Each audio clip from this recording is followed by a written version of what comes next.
Hey guys, Brian Karp, sales giant, literary millionaire, mailbox money. So I'm super excited because I believe, and don't quote me, that I just saved one of my clients almost $100,000 in taxes. So he owns two properties and one of them has been a rental property. And what we're doing is we're going to be selling his property here in Suffolk County. And the idea that I came up with was he was going to sell them both at the same time.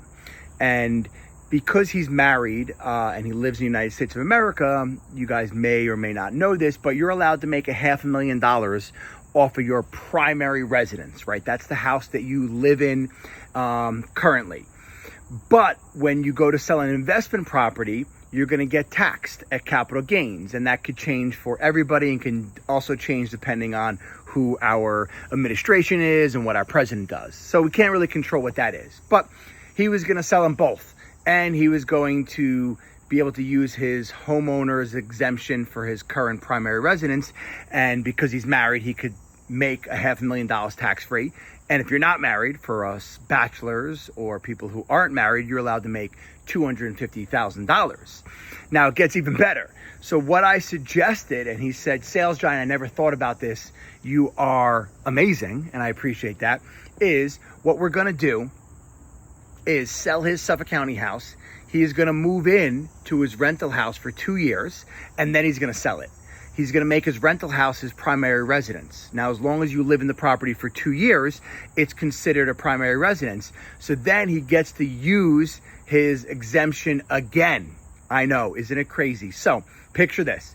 We sell his house in Suffolk County.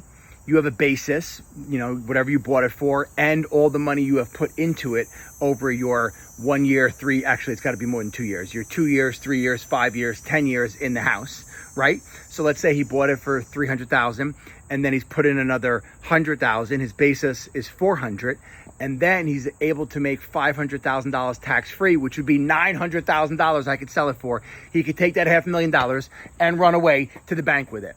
Then what he's going to do is move to his North Carolina rental, sit there for 2 years, right? Let's do the math. 365 days. You math guys will have to tell me exactly how many days it is.